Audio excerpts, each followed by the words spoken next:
What is going on, guys? My name is John and welcome back to yet another video. This year I've been taking on the daunting challenge of completing as many Pokedexes in the Pokemon series as I can to see just how different the experience was back in the day and to highlight how convenient the new games are in comparison. Out of the history of the Pokemon games, Generation 4 is without a doubt the most nostalgic for me, as Pokemon Pearl took up an overwhelming majority of my childhood.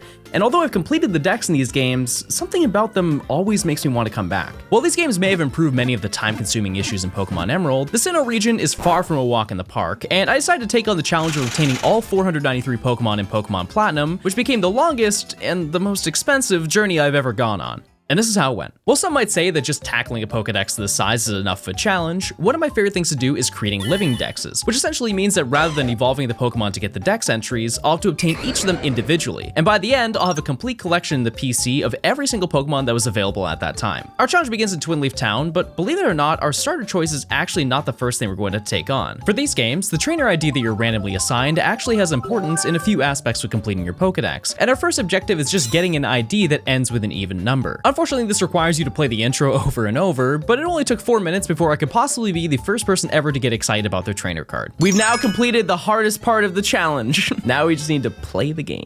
Per usual, I give my Twitch chat the decision of choosing my starter Pokemon, and to my surprise, they chose my favorite one, and the one that has interesting history in my childhood. Let me explain why I named it that. So when I was younger, I think a very common thing, I've mentioned this before in videos, that I would look up Pokemon cheats online, and I would get a list of things of like, oh, this is how you change the date in game. This is how you get this is how you get that. But halfway down the list was one certain cheat. And the title of it was Unlock Torterra. And I was like, oh, well, I gotta figure, I don't know. I know Torterra, but I don't know Torterra. And so it said that you had to beat the Elite Four 20 times and then go back to Sandgem Town to then talk to Professor Rowan. He would then give you the Jade Orb. I would like to note, this was before Heartgold and SoulSilver, so that was actually a pretty insane read. And they said in this little corner right here, there'd be a path that would open up to reach like a grotto, like it was Black 2, White 2. And inside, you would find and battle Torterra. Unfortunately, just like my Emerald endeavors, I did battle it 20 times. No Torterra. But that changes today, chat, because I am creating the lore. We're so back. As you can imagine, the day one process of this challenge is pretty straightforward. Complete the main story as quickly as possible and obtain as many important items on the way to make the collecting process easier. Although we're in speedrun mode, I never want to end my first day with nothing, so I made sure to grab everything on the first few routes to build up my total before reaching Jubilife City, where I was able to obtain the Pokage. Just like the Poke Gear from Johto, this tool is extremely important for many aspects of completing the Pokedex that will come into play later, and with a quick battle with our rival, I was able to take down the first gym leader and begin the core storyline with Team Galactic, which oddly enough ties into yet another crucial aspect of the challenge. In the Floroma Meadow, we can find some grunts trying to steal honey from a groundskeeper, and after saving him, he'll offer to sell us honey, which can be used to collect some rare Pokemon. Across the entirety of the Sinnoh region, there are 21 yellow honey trees that can be slathered, and after waiting 6 real-time hours, a Pokemon can appear. Nearly every single Pokemon from these are exclusive to this mechanic, and because you're unable to advance your DS's clock to speed this up, it's essential to take this on, especially when one is a little bit more rare than the rest. Out of all the trees, only 4 of them can contain Munchlax, and unfortunately there's no way to determine which ones it can appear in, as there's no visual indicator other than actually getting the encounter. To make matters worse, it has a spawn rate of 1%, which means that you can get only 16 encounters per day, and that's if you can remember to keep up with it. It's also important to note that due to a bug, you also can't reslather the same tree that you just interacted with, as it has a 90% chance to pull a Pokemon from the same encounter group. And since Munchlax is the only Pokemon in its group, you have to check another tree before going back to use honey. Now you're probably thinking, why don't you just catch a Snorlax in Heartgold and SoulSilver and then just breed it? That's a totally fair point, but unlike other Dex challenges that I've done in the past, I want this challenge to be more about the experience rather than convenience. I want to truly experience only Generation 4, so to guarantee that, and to avoid a ton of overlap with the Emerald Living Dex, nearly every encounter will be found on the DS, but we'll get to the others later. For now, we have much more important things to address. Oh wait, I can sign my name! I made baby. With another gym leader down, I was able to grab the experience share to help with grinding later, the Thief TM for a little bit of future crime, an upgrade to kick off our absurd list of evolution items, and the Explorer Kit, which leads us into another realm. While using this is required before leaving Eterna City, the Underground contains a collection of very important things that we'll have to excavate, including evolution stones, move relearning items, and especially Pokemon fossils. As you probably know, Cranidos and Shieldon are only obtainable in this location, and unfortunately, not only do we get to get the others too, but only one of the Sinnoh fossils are available in this game. Because I decided to get a trainer ID that ends with an even number, only the armor fossil is available, so at some point we're required to play Diamond. Fortunately, every other regional fossil is obtainable later in this game regardless of your ID, but for some reason Kabuto is much harder to find if you have an odd ID, so that was the main reason I decided to grind that out. I spent about an hour down here trying to just get Shieldon out of the way, but after many items, I ended up with nothing, so I decided to work on dealing with another issue. My team was bad. Listen, I love Turtwig, but after taking down Roark every following battle, my urge to send to the compost pile started to build. Ironically, my team was in desperate need for a ground type, and to hold this over until we got it fully evolved, I had a better option. But listen, we also get Earthquake, which I can teach it to, and it's going to just sit on any Ponyta in existence. Surely this will make things easier. We're never winning this game. After taking out a few more gym leaders, I was finally able to unlock 2 Terra, but I had to face the reality. I was going extremely slow. Granted, I spent a lot of stream trying to grind my team, catch a few Pokemon, and be a human mole, but after 9 hours of stream, I not only had 4 badges, but only 22 Pokemon to show for the first day, which is easily the worst I think I've ever done. But I knew that if I prepared for stream tomorrow, I could change all of that easily. Off stream, I did some level grinding and managed to get the Crobat on my team to learn Mean Look, which is yet another thing that will come into play later on. And I began stream by checking all the honey trees that I slathered as I made my way through the game. I'm gonna heart read its Combi. Oh, wait, that's actually really good. That's not bad at all. Not only did I find this, but I managed to also find 2 Cherubi, a male Burmy, and Combi, which takes care of nearly half of the required encounters from these, but unfortunately Munchlax and the 4% Heracross are still yet to be found. After taking down Crasher Wake's team, I decided to jump into tackling some of the Great Marsh Pokemon, which is a little more daunting than it may seem. Within the 6 areas you can access, the encounters will generally be the same group of Pokemon, however each day an additional special Pokemon will be placed into each of these sections. While initially some of these can be underwhelming like Staravia and Golduck, as we progress further in the challenge, we'll need to check daily as there are many here that aren't obtainable anywhere else in Sinnoh. Despite nearly everything here having a 50% flea rate, I managed to grab a couple new ones, including Yanma, which oddly enough makes this entire challenge significantly easier. Early in the challenge, I know that I need to pick up the TM for Thief, and as you might expect, we're going to need to steal some items for some wild Pokemon. In a lot of cases, the really important ones required you to catch 20 of the same Pokemon in order just to get one of them, but this guy changes all of that. Yanma is one of only 4 Pokemon in this game with the ability Compound Eyes, and while the flavor text notes that it only boosts the Pokemon's accuracy, there's actually a bonus effect. By having this ability in the lead slot of the party, each encounter will have a boosted chance of having an item. While this doesn't make a huge difference for really common items, for a majority of the rare evolution items that we're gonna need multiple of, it will increase the rate from 5 to 20%, and by using Thief, we can avoid having to catch any of these Pokemon to obtain them. This will be essential in getting some important things like the Dragon Scale and Moonstones, but there is one item that's arguably the most important of them all. Ooh, we're so back. For the rest of the challenge, we're able to double the amount of XP that we earned, which not only helps cut down the grinding for the story, but also the absurd amount of Pokemon that we're going to have to evolve once things are a little bit more organized. After getting the badge from, actually I forgot her name, I began working on the climax of the story with sneaking to the Galactic HQ, which eventually leads to battling Cyrus. We're rewarded the Master Ball, which is always a huge help, but shockingly, this is one of the only generations where it's not as useful as you think it would be. From here, we're told to send Mount Coronet to stop Team Galactic, and after summoning Dialga and Palkia, Giratina appears and we're sent into another dimension of mystery, wonder, and most importantly, science. Wait, can I go up? I've never even tried that before. Oh my god! We can go really fast. We can go really fast. What? Oh, cause the up is down. And now cause we're going up it and then we're down it because it's the normal. With the final Cyrus battle out of the way, we're free to take on Giratina, and although this is easily my favorite Pokemon of all time, I was very tempted to bump it down a few after this battle. Hey John, it's me, former President of the United States, Barack Obama. I just wanted to say that we all believe in you. And you're bad. So bad. Ow! Also Obama watered me like, let me be clear. That's my joke. I made that joke. You can't take that from me. When I get him in my possession, I'm releasing Giratina. I am literally releasing this Giratina the moment I see it. Wait. No. Well, that's that. With a few more honey trees checked and the 8th badge obtained, the end of the main story was in sight. But because Giratina took up nearly a quarter of the stream, I decided to spend the rest of the evening making my team strong enough to not only take on the Elite Four, but make sure they're useful enough to help in the postgame. While preparing for all of that, it's probably a good time to address one thing you've been wondering. How much does this all cost? And if you did it the way that I did it, way too much. As always, we'll address the main game first, and fortunately in comparison to the other gens we've taken on, it's not as much. but that doesn't mean that it's cheap. Believe it or not, but the console might actually be the most affordable part of this challenge, and considering that it's currently less than Pokemon Emerald or Crystal alone, you'd think this is gonna be reasonable.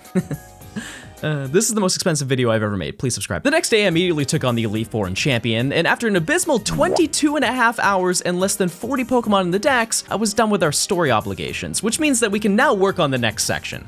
Actually obtaining the Pokedex. See, in the previous challenges I've taken on, after beating the main story, you're essentially given the National Dex upgrade and all the unlocks, but in Platinum, they really wanted you to earn that content, so they added the additional requirement of seeing the entirety of the Sinnoh Dex. It's important to note that if you only fight the trainers that you can't avoid in the story, you'll see around 180 out of the 210 Pokemon, but until you can visibly see every entry here, you're unable to progress anymore. On the upside, in Platinum, the Pokedex is almost completely accessible by only fighting trainers, so I was able to cut down on some of the more tedious ones like getting more starters and hatching Riolu, but there are a few that you actually have to grab. Because we completed the events of the Spear Pillar, the 3 Lake Spirits will go back to their caves, and thankfully Azelf and Uxie were not even remotely as difficult as Giratina, but Mesprit is a different story. Back at Lake Verity we can interact with it, but rather than begin a battle, it takes off into the sky, and Professor Rowan mentions that we need to track it down as a roaming Pokemon. Thankfully the game counts this as an entry in the Pokedex, which means that after about 2 hours of roaming around, we're able to actually unlock the postgame. With this, we're now able to reach the Battle Island, which obviously contains more story tasks to do, but additionally contains an entirely new collection of Pokemon that need to be grabbed. At the entrance, we can collect the Super Rod, and I quickly pass through every location to finally unlock every fly spot in Sinnoh, which means that it's finally time to get into tackling the core of the Pokedex. I began on Route 201 catching anything that I didn't have registered, but I immediately was reminded of a catching side quest that will have to be addressed at some point in this journey. In Sandgem Town, we can talk with Dawn's sister, who will now tell us about daily swarms. For now, I figured I had enough on my plate, but we'll have to come back later to knock out basically the entire list of the 22 exclusive daily Pokemon. While for the most part this portion of catching was really straightforward, every route I visited had a lot more Pokemon than you'd think. After receiving the National Dex upgrade earlier, we're also given the Poke Radar, and while this is well known for shiny hunting, it's also our ticket to obtaining a pretty insane list of exclusive Pokemon. By walking into the flashing patches when using the radar, you have a 12% chance of encountering a Poke Radar exclusive Pokemon, and nearly every grass location in this game contains at least one new Pokemon that we have to collect. While this can take a bit of time to do, it's important to note that using the radar in general is actually a really good way to catch duplicates, as it's significantly faster to do radar chains of the more rare spawns rather than randomly encountering them. As you'd expect, I caught a lot of Pokemon, which definitely compensated for my lack of gaming over the first few days, but I took this opportunity of revisiting these areas to also grab some really important items like TMs and evolution stones, which for some I used immediately to help pad the total a little bit more. After only a couple hours, I climbed all the way up to 100 Pokemon, and I finished the day by slathering a few more honey trees to prepare for the next day. It's Saturday. Why are you here on a Saturday? Today is the 7th, right?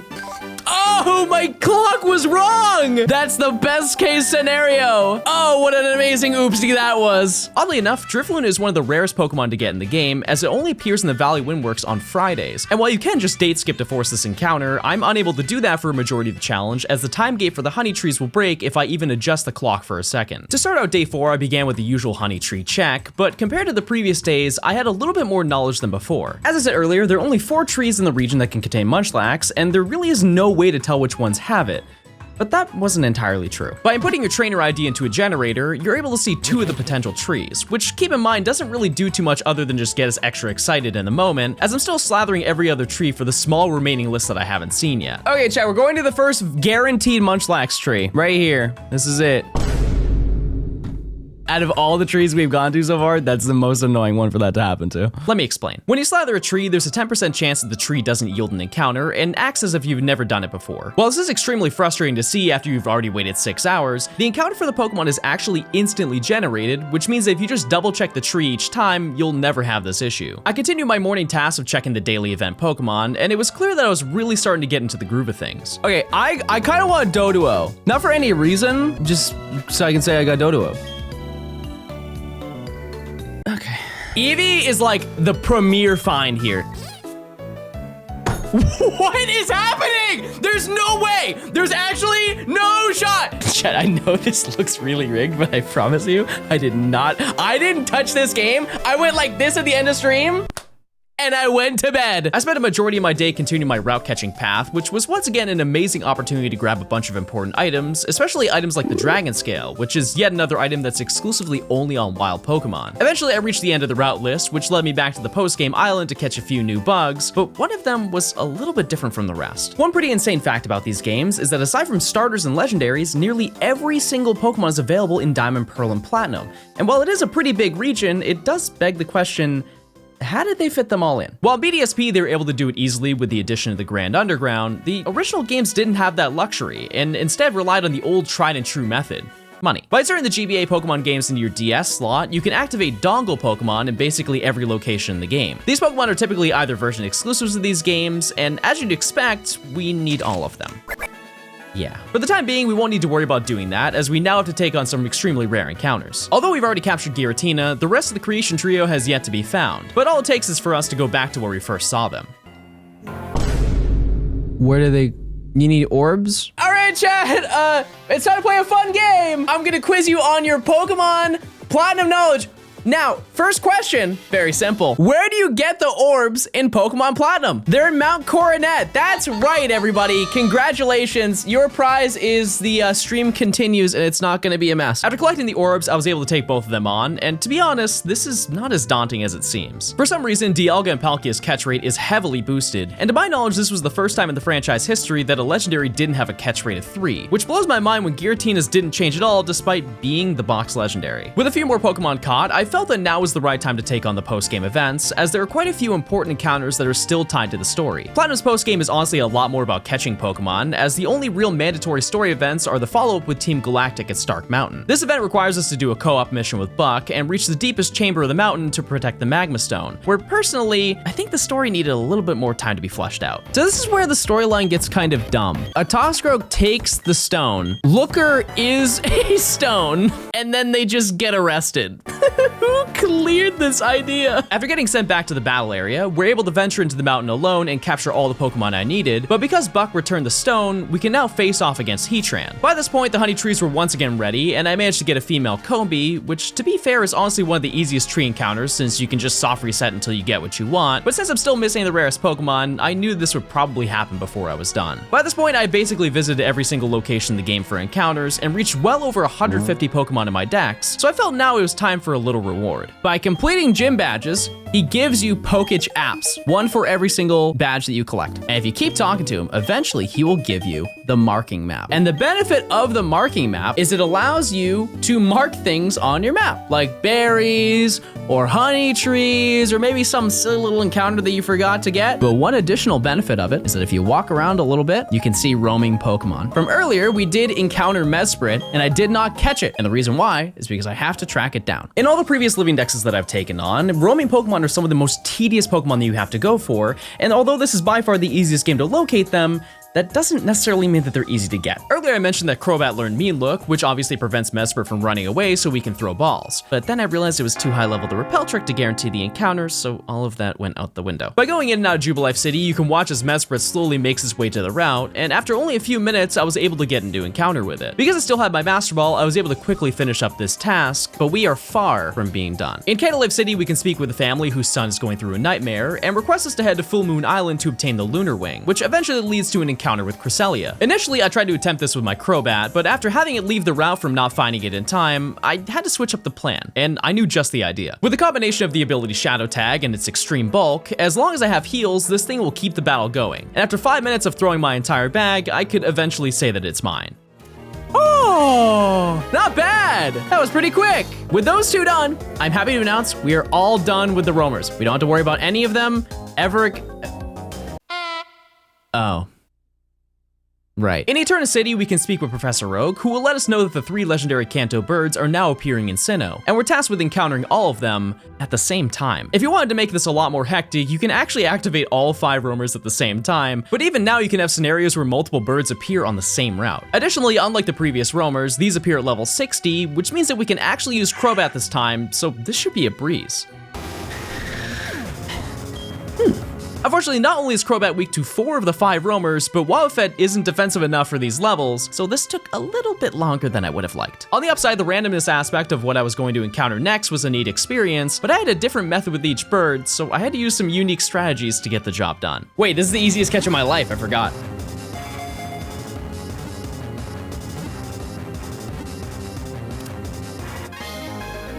See, I told you, I don't lie. While this and Moltres might have been pretty easy, this stupid bird did everything it could to avoid me. Chat, no meme, I need to catch this in the next 45 minutes because I can't upload the VOD if it's over 11 hours. Yes! Yeah!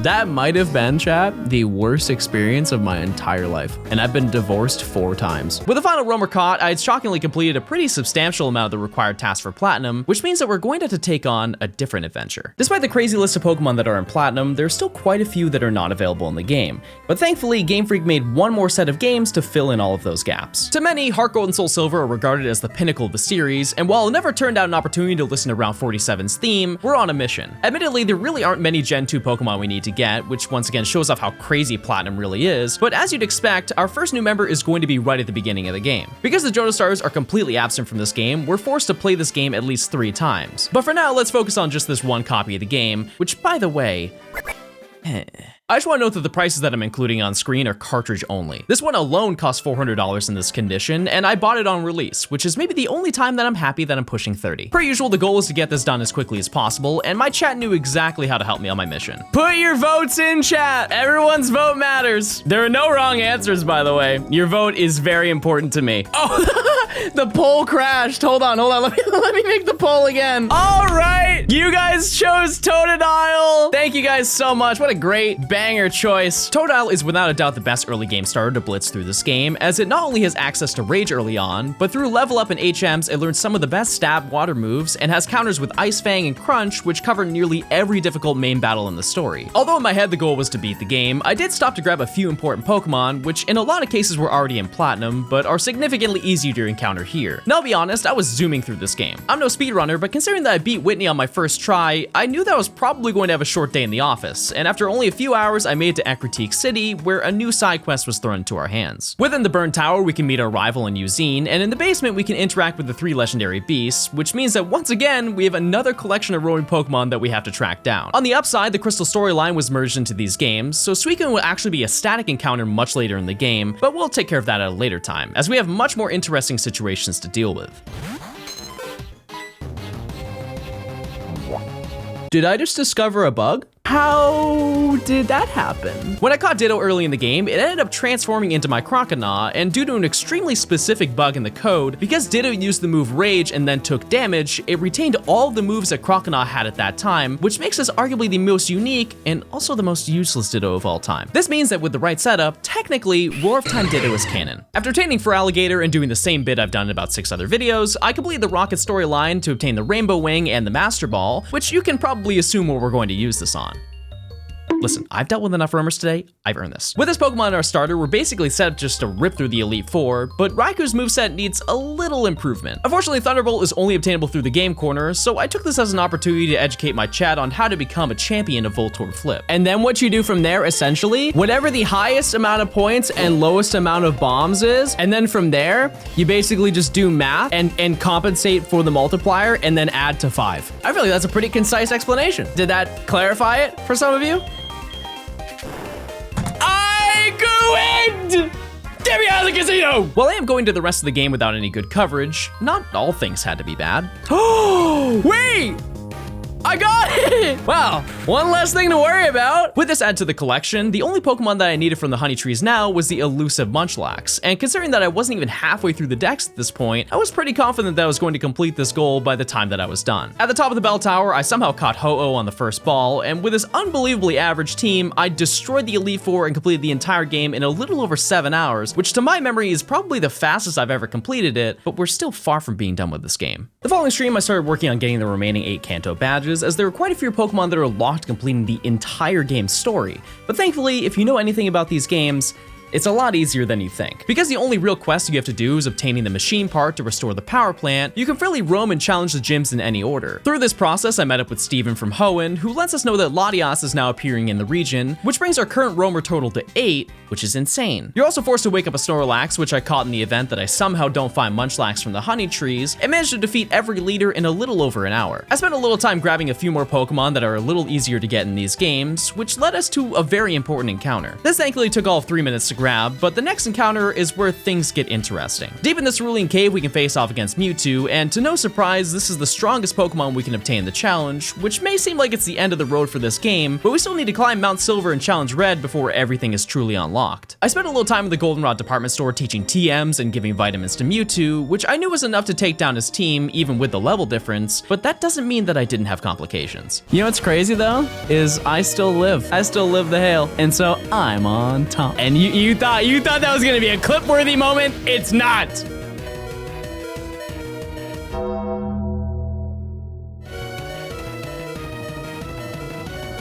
With a few more attempts, I could finally say that I was done with Heartgold, which meant I was now free to enjoy my rewards. In Pallet Town, we can talk to Professor Oak again, who will now give us the option with one of the Kanto starters, where I obviously picked the best one, but there's actually one more starter we can get. In Fuchsia City, we can also speak with Steven, who will give us the Hoenn starters, which in my opinion is one of the most easily forgotten gifts in the entire franchise. After doing a little trial and error, I managed to track down that roaming Latios and add it to the Pokedex, which brings us to a little situation. Oh, John, since you just caught Latios, that means you're probably out to catch the roamer for Latios. And while I do have to catch Latios, there is one little workaround we can do. There's a Martman, and if I talk to the Martman, he will give me the Enigma Stone. It's not the Ligma Stone. It's the Enigma, like a mystery. Like, ooh, what is it? Ooh. If we talk to Steven, we can show him the Enigma Stone. We go outside. It seems that Latios became attracted to it in no time.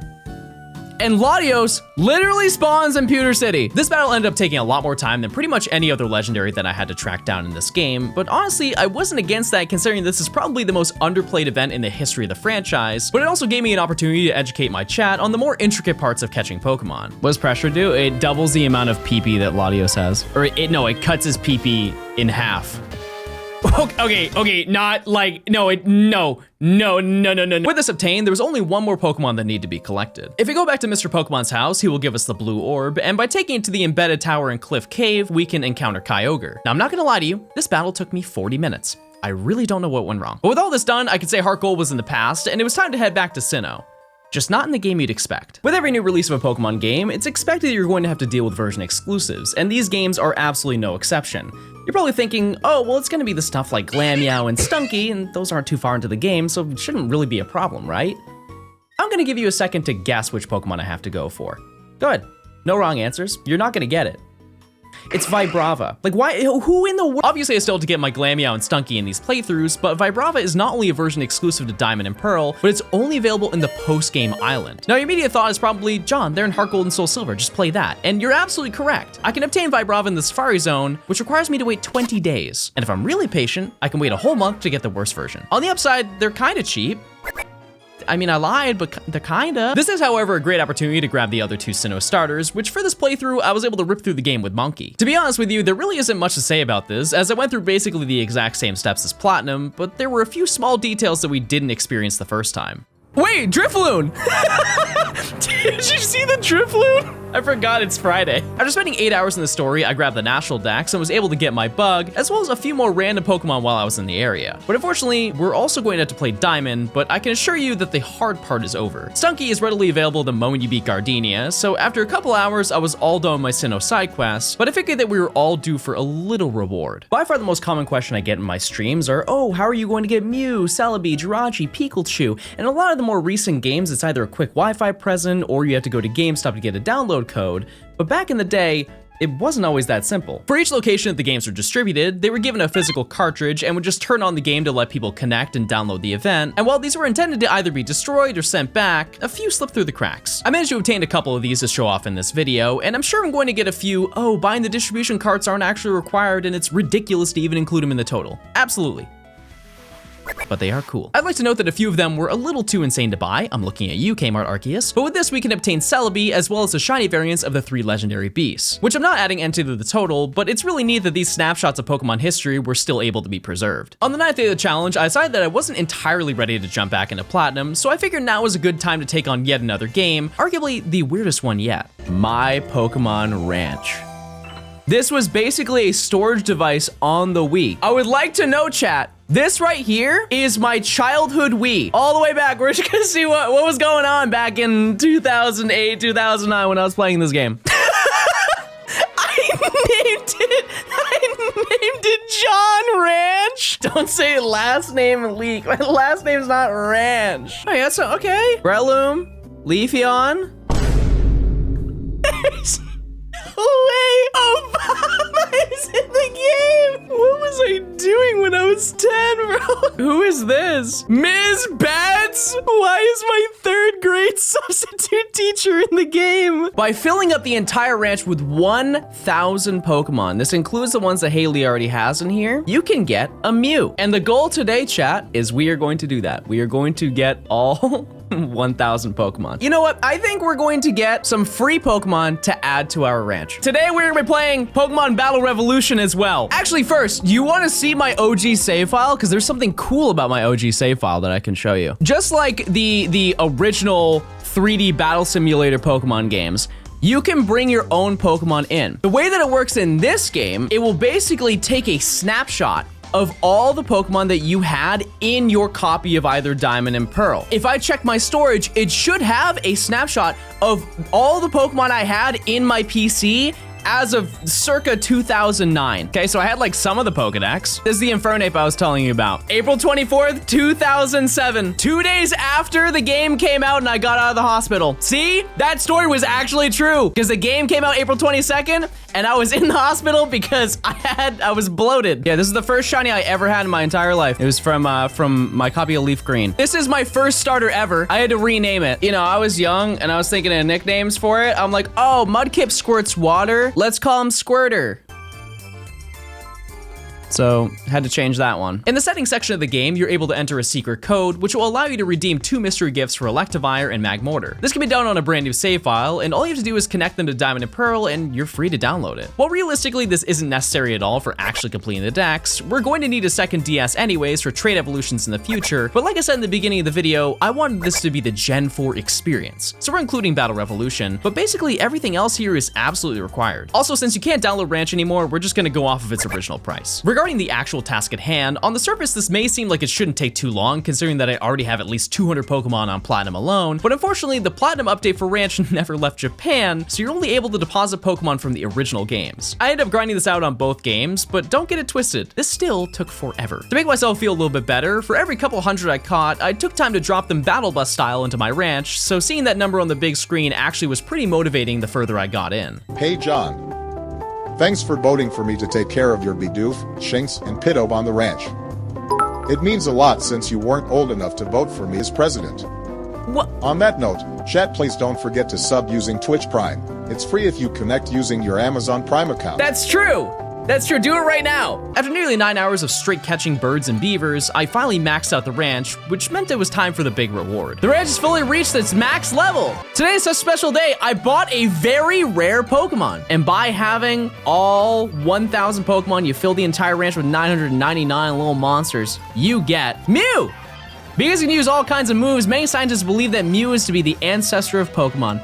And, in addition, to our Pokedex. If you find an egg, will you trade it in return for the Mew? Oh, right. I have an idea.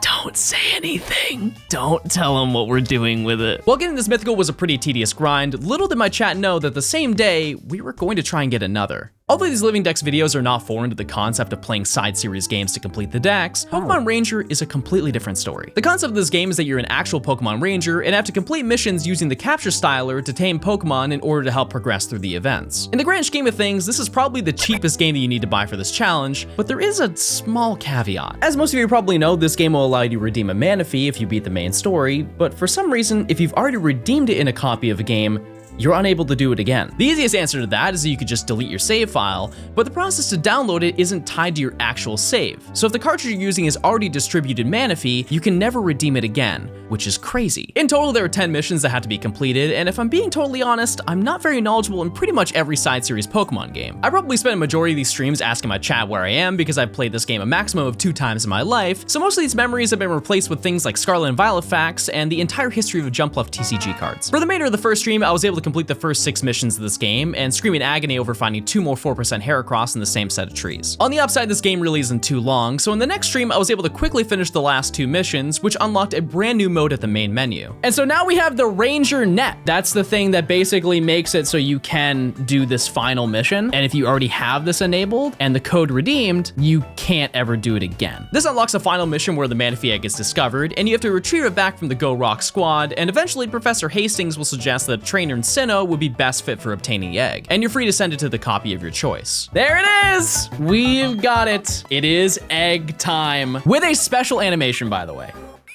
And there we go, chat. We have got, unfortunately, our first mythical. On day 11, I was happy to announce that it was finally time to take on the last game in the challenge, Pokemon SoulSilver. As you can probably assume, the goal of this game is not only catch the opposite of everything that we got in Heartgold, but also obtain yet another set of starters, which once again requires us to play through the entirety of the game again. Listen, I know I don't have to do this, but these games actually have some serious benefits in making the Platinum Pokedex easier, so I'm not opposed to playing again. But do I recommend this? Not in my life. While you would think it'd be a good idea to try to get through this entire game with another starter to cut the later grind down, I can't stress enough how good Totodile is. I played through these games with Chikorita, and it's as good as beating the gyms as a fork is for soup. And to be honest with you, I was still struggling from the beginning, so I was gonna need as much help as I could get. No! Mom took my money! I'm calling her back! What's going on today? Nothing. Just started, you know, I just left home, you know, just started on my big day. Just have a quick question. Sure. Can I have my money back? For what? Well, I earned it, so it's kind of mine. I feel like every time that you save my money, you just spend it on like potions and stuff, and that doesn't really help my journey, you know. Well, I don't know what to tell you, John. I'm trying to use these potions to make good for you. See, that's why. To make what? To make good for you. You know, like to bring you good luck. They're good luck potions, not evil potions. Oh, yeah. Okay. So that's the. Okay. Well, all right. Fair enough. We're so cooked. Between the gyms, I grabbed some more version exclusives and eventually encountered Entei, which I master balled to finally say that I was 100% done with dealing with the 9 roaming Pokemon of Gen 4. With the title belt collected, I was able to get Lugia and somehow managed to beat the main story only 4 minutes slower than last time. As for the postgame, I knew that if I followed the same steps as last time, this was all going to be done super quickly, but then I realized I might have a better option. Let's cheat! In only an hour and a half, I was able to collect the remaining badges and take down Red, and in his honor, I picked the 2 red starters. Eventually, I made my way to the embedded tower to collect Groudon, which only took 4 balls to catch and finish up this game, but there are still some secrets that I wanted to unlock. Groudon was not the only Pokemon described in the Hoenn myth. This place may still be hiding its secrets. And by having Groudon from this game and Kyogre from specifically Heartgold, and you put them both in the same game and come back here, you do get 1 more additional encounter. By talking to Professor Oak with both in our party, he will give us the Jade Orb, and after 15 minutes, I'd officially captured the final legendary in the challenge. And I took this moment to show my chat parts of the game that they probably haven't seen in years. So if you remember from previous adventures that we've taken on, we were able to get all the legendary beasts as well as get Celebi. I'm happy to announce that I do have yet another distribution that we can embark on. This one, unfortunately, was the most expensive one. Make a wish with Jirachi. And as you can see, we just get a Jirachi, which, you know, that's cool.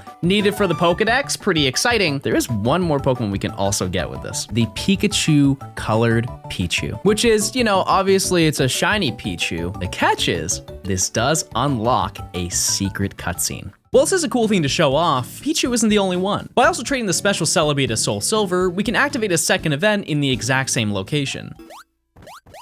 It's a Pichu. One of its ears is spiky. And so with this, you get a notch-eared Pichu. Spiky-eared Pichu, one of the 2 names, interchangeable. But here is the very unfortunate news, chat. This Pichu will die here. It was available in this game and this game only. So salutes in chat to a Pokemon that we will never see ever again. As for the Celebi event, Lyra will meet us there at the shrine, and Celebi will activate its time travel ability and send us 3 years into the past where we can watch our rivals speak to Giovanni. From here we travel forward during the events of the attack on the radio tower, and we have a quick battle against Giovanni before being sent back to present day. Now, while neither one of these events helped at all with actually completing the dex, the last time I experienced the Pichu event is when I went to the actual event at GameStop when it happened, and this was an experience that truly took me back to my childhood and made me realize that these kinds of moments are so easily glossed over when you're young, and only until you get older do you really cherish the small memories of when you were young. So would I say it's worth it?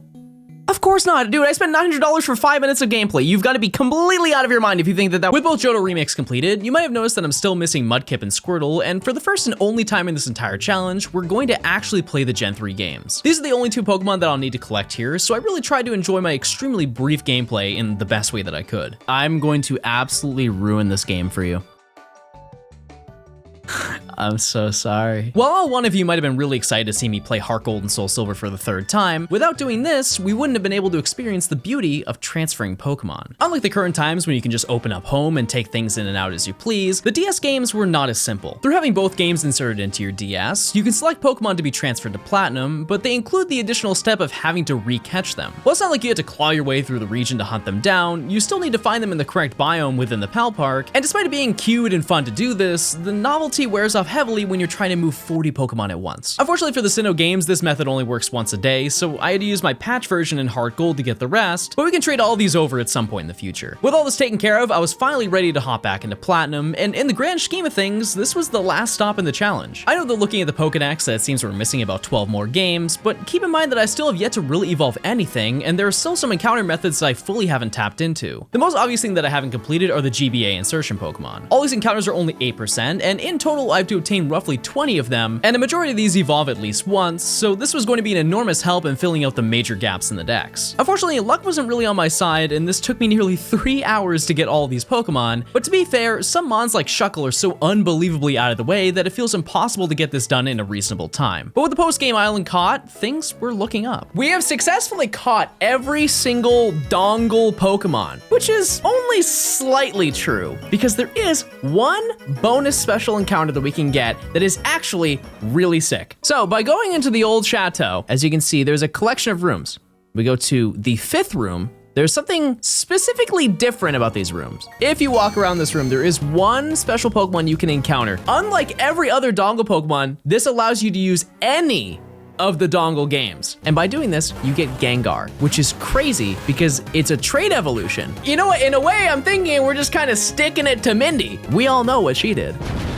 With us reaching nearly the halfway point in the dex and creeping up to 2 weeks worth of streams under my belt, I knew it was time to lock in and take care of as many side quests as I possibly could. I started out by completing the Riley storyline on Iron Island that I somehow just spaced on doing, and we eventually received the Riolu egg, which is the only place that we can get this line in the game. I realized that I hadn't really explored the underground at all since the moment I got my Explorer kit, and now that we have the National Dex, every single fossil except for the Skull fossil can be obtained, and as you can imagine, this is anything but an easy task. I was able to pretty quickly collect the Root fossil, but for the next hour, not only was I coming up short on actually mining properly, but I was barely finding any spots to interact with. Because the game has a cooldown on how many you can do, it seemed like I was time locked with continuing my challenge, but I knew that there was a way to pass the time. During your journey through Sinnoh, you have multiple opportunities where you can obtain an item called the Odd Keystone. By placing this in the tower south of Salacian, you can begin the events to unlock Spiritomb. While in the Sinnoh remakes, this requires you to talk to 32 NPCs that are randomly assorted in the Grand Underground, the original games required you to talk to 32 real people. Now I'm sure you're imagining this is one of those bits where it cuts to me buying 30 more copies of Platinum, but unfortunately I only have another 12. But that doesn't really matter when you look into what is and isn't considered a player interaction. By simply talking to anyone in the underground, the game will consider that as one NPC, and while talking to them over and over won't increase the total, if the other game exits and then re-enters the area, the counter will update. So with 2 games, I was not only able to farm these interactions constantly, but I was also able to tap into their underground spots to farm more items. While this doesn't allow me to get the version exclusive Skull fossil that's missing, it still gives me many more opportunities to find things like heart scales and the required Sunstone to fill out more parts of my dex. After a couple hours, I still wasn't able to get everything, but I did manage to very easily reach the 32 player requirement, and after leaving and interacting with the tower, I was able to catch another one of the rarest Pokemon in this challenge. As for the other fossils, I quickly used my copy of Diamond to get Cranidos, and I realized that realistically there were a lot of better ways that I could obtain the rest, and with both copies of Heartgold and SoulSilver, I broke a bunch of rocks in the ruins of Alph and Cliff Cave until I had every fossil that I needed. At this point, it was time to finish the final daily catching tasks: Swarms, Trophy Garden and the Great Marsh. While I've not really covered the Trophy Garden at all, it's basically the exact same concept as the other two, where there's a special Pokemon that can appear there every day, and the reason why I haven't spoke about it is because I was checking these to really pass the time for the other two. An overall majority of the swarm Pokemon are extremely tedious to get, as the more you check off the list, the more you're prone to getting duplicates. The Great Marsh was significantly easier to complete due to having 6 new Pokemon each day, but even then having to wait to encounter a 10% spawn in each area takes a ridiculous amount of time. But after 3 straight hours of date skipping, I was still missing around 10 Pokemon, and I ended the day realizing that maybe this wasn't the most optimal way to get this done. With my remaining list, I made my way back to Johto and quickly caught pretty much everything that I needed, but there was one that was going to take a little bit more effort than just being in the grass. For some reason, Electrike is one of the harder Pokemon to catch in the Gen 4 games, and if you want to get it quickly, neither Johto nor Sinnoh will make that happen. While in a lot of cases I was able to go in the grass or use the Hoenn Sound Radio to make Pokemon appear, Electrike is exclusively in the Safari Zone. And the issue is that unlike every other version of this game mode, this one adapts to how you interact with it. Like I mentioned with Vibrava, by placing blocks and waiting a certain amount of time, new Pokemon can appear in specific biomes. While this may not seem like a big deal considering that it should instantly appear once I place all the blocks, in order to activate the ability to place things, you have to wait 3 real hours before Balbo will call to set up the event. Although I'm shockingly running out of activities aside from the honey trees, there is still one more thing that I need to do that I know will take up a good chunk of time. Deep within Mount Coronet, there's a pool of water in the basement that contains, in my opinion, the rarest Pokemon in the entire game. This is the only location in the game where Feebas can spawn, and out of the 528 tiles in this area, only 4 of them can contain one each day. While you can actually calculate all the spots by putting in the current and previous day's lottery numbers from Jubilife, I really wanted to experience this the way I did as a kid. Not only have I hunted Feebas in this game multiple times, but pretty much every game that it's ever been in,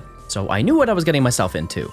But considering the last time I found it in less than 10 minutes, I figured I was probably due for a grind. In addition to the limited spots, each Feebas tile only has a 50% chance of generating an encounter. While some people might think that fishing twice or even 3 times per tile makes it easier, statistically the chances of missing all 4 tiles after fishing once is a 1 in 16 chance, and I was more than willing to take those odds. It's important to note that each Feebas has to be separated between chunks of 132 tiles, meaning that essentially each quarter of this pond will at least contain 1. As I progressed up the water, I started to get a little bit more worried since by this point I could have missed 3 out of the 4 encounters, and honestly, I think it was because of the way I was dressed. Do you have a fishing hat? I lost the fishing hat, chat, in a really bad explosion. So that's kind of sad, you know what I mean? I'd like to get an encounter, you know what I mean? That'd be awesome.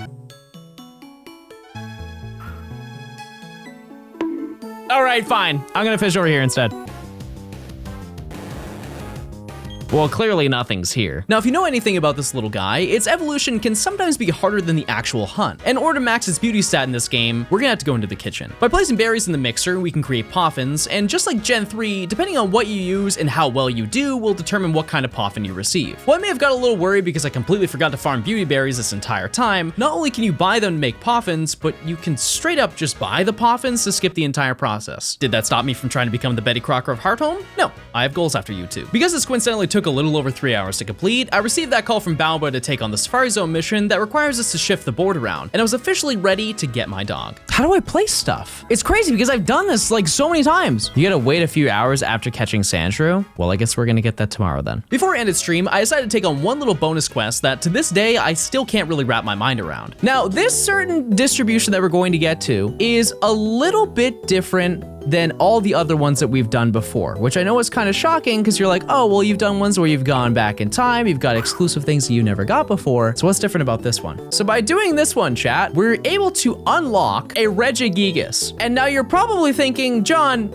you don't have Regigigas, so why are you just getting this when you can get it in Diamond, Pearl, and Platinum? This is probably the most backwards event of all time, and let me explain to you why. Upon receiving this gift in Diamond and Pearl and having it trade to Platinum, the map becomes updated to include 3 new locations, with each one containing one of the original Regis. Without the specific event available, you're unable to access any of this content, and unfortunately, I was unable to obtain this event. Generally, this cartridge goes for about $600 for the European version, but regardless, this is probably one of the more fun events in this game solely from the fact of how much content you actually get. Now, when the Regigigas was released to celebrate the movie with all 4 of them in it, it still begs the question, why? Why didn't they just make this a core part of the game? As most of you know, by having all 3 Regis in your party, you're also able to get Regigigas in the Snow Point Temple, but why would you if you already have a level 100 one that took 0 effort? Additionally, there's one more change that they made before adding this event to Platinum. It's level 1. I can't stress to you how annoying of a Pokemon this is to catch purely because of its level. Could I have brought a Pokemon with False Swipe? Definitely. But if I pitch the concept of, hey, hey, go catch this Pokemon, it's level 1. How prepared are you really going to get? After 20 more minutes of pain, I was able to complete yet another event. But with that, we've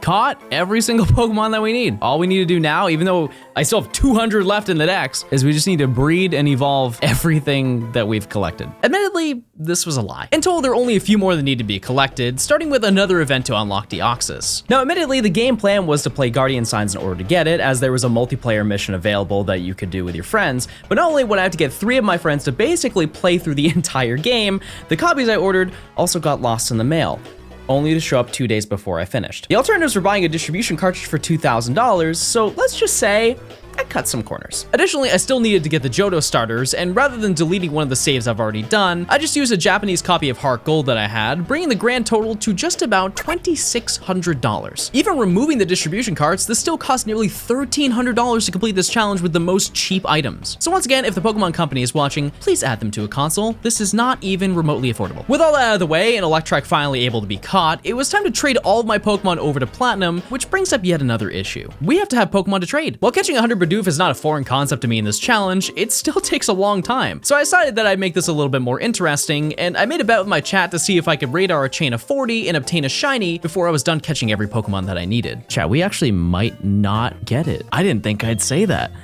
We're running out of repels.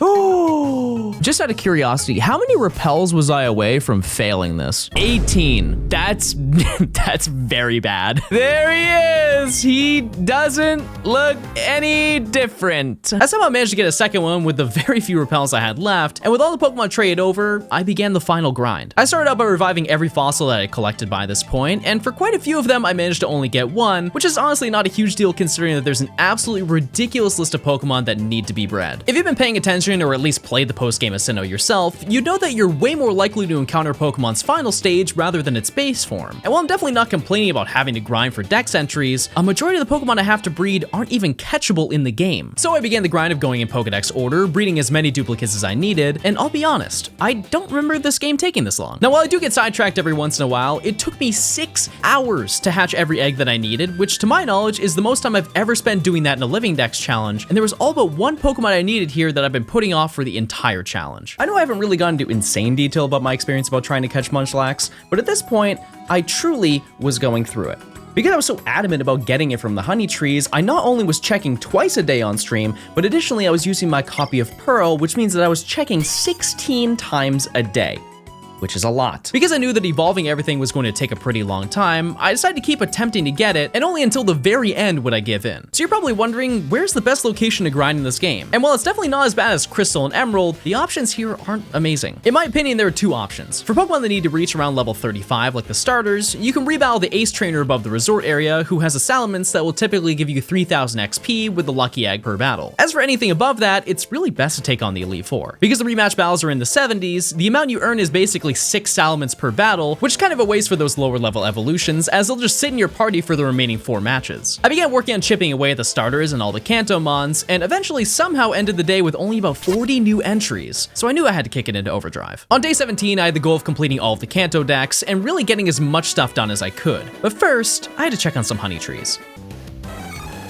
Count your days. Aside from having some interesting attire for the day, this was your average grind, which is about as tedious and boring as you would imagine it would be, so I did whatever I could to pass the time, which included telling a lot of stories. Do you remember a certain incident with duct tape? Yes, I do. The phone call from your teacher? Yes. Yeah, he was very apologetic. I'm sorry. Didn't you have gum or something in your hair? And he used duct tape. He thought he was going to use duct tape to get it out or something. I don't know. And ended up making a bald spot in your head. Mom, you know the worst part? He did it in front of the ladies. How many points off your aura did that take? Many. How much aura do you think I have, just out of curiosity? I think probably 10. So you probably went down to 4, I guess. What? Only in that moment. I mean, your hair grew back and then you were fine. I meant now. Oh, now? Yeah. I would say you're a 9.7. I gotta go, Mom. Because I knew that I could only make the same 6 battles entertaining for so long, I spent some time off stream evolving the entirety of the Johto Dex, where I finally reached max money in the game, and more importantly, was able to get the 400 Dex mark. The next day I worked on getting through the Hoenn Dex, but something very interesting happened during this stream. That is very clearly the highest chance we can get for a Munchlax. It's vibrating, okay? And it's a 93% chance that it picks from Group C, which is the only group that has Munchlax. It is so in our favor right now to get this Pokemon. This is the final tree that we're checking. Oh my God. Although this was going to be the last encounter for the challenge, I decided that I would find a way to extend this challenge one more day, which in reality, I didn't need to do at all since I still had the entirety of Gen 4 to complete, but with only about 50 Pokemon left to evolve, I knew that I was at the end. On day 19, I made the goal that I would not end stream until I had the living dex completed, and by the beginning of the stream, I've been grinding for 28 hours. So if there's any takeaway from this challenge, it's that catching Pokemon in the Gen 3 games is absolutely 100% worth your time if you want to get this done faster. And speaking of that, it was time for the actual final check of the challenge. This is a 1 in 100 chance, and we've gone top to bottom throughout the whole region this whole month. I still have to calc it out, but I believe this is tree number 170, and the odds are 1 in 100. Here we go. Well, I think that does it. After spending a few more days taking care of the level up evolutions, I quickly gathered and equipped a bunch of items to trade all 12 trade evolutions that I had left to do, and after quickly and reluctantly breeding Snorlax, I could say that I was finally done. And with that, chat, I've successfully caught every single Pokemon in a full living dex of Sinnoh. Oh yeah, no, actually I'm missing a couple. If we look at the Pokedex, as you can see, I have 490 seen, I have 490 obtained. So what are the final 3? At the bottom of the Pokedex are 3 final Pokemon, Darkrai, Shaman, and Arceus. While all these also had distribution events that I probably could have obtained to get these Pokemon, unlike the others, there were additional Wi-Fi events that were available where you could complete secret story missions to unlock them. For the first event, if we go into Candelave City, we can enter the northeastern house and are put to sleep by the innkeeper, and when we awaken, we'll be on New Moon Island. Inside, we can challenge the first mythical, Darkrai. Thankfully, during this process, it happened to be nighttime, so this was pretty easy to catch, but the next one takes a little bit longer. If we go through the post-game maze within Victory Road, we can meet Professor Oak and Marley on Route 224, where we have a small requirement that needs to be addressed before we can catch Shaman. Okay, so I can choose to thank someone. You want to express your thanks to women? You're absolutely certain? I couldn't think of anything else, actually. With this captured, it was time to take on the final Pokemon in the challenge. We have one more. John's Azure Flute is making a sound, and a stairwell appears. Use rock climb, it won't kill. You need to go to jail. That's so messed up, and I want to ban you so bad. Come on. Yes! And with that, chat, I have successfully completed the entire Pokedex of full living dex. Top to bottom, we got the rarest guy, and it only took, I think, like 200 hours. As you can see, I have collected every single Pokemon in Pokedex order, nothing left out, done it all top to bottom, and it took an absolutely nuclear amount of hours. This is the longest living dex I've done, and I genuinely cannot believe that. It was so difficult. It was so tedious. That's it, chat. Wait, am I stupid? I didn't get all my rewards. The world is immense. There are many more Pokemon. That means there are many more thrills for you to seek and enjoy. Surely that's not it. There's no way. What's that? You've caught Articuno, Zapdos, and Moltres? That was like a month ago. You are so late. And I just saw you. You finally completed the National Pokedex. This is better than meeting any exotic Pokemon for the first time. I feel blessed to become friends with a trainer like you. Sincerely, I thank you from the bottom of my heart. And then...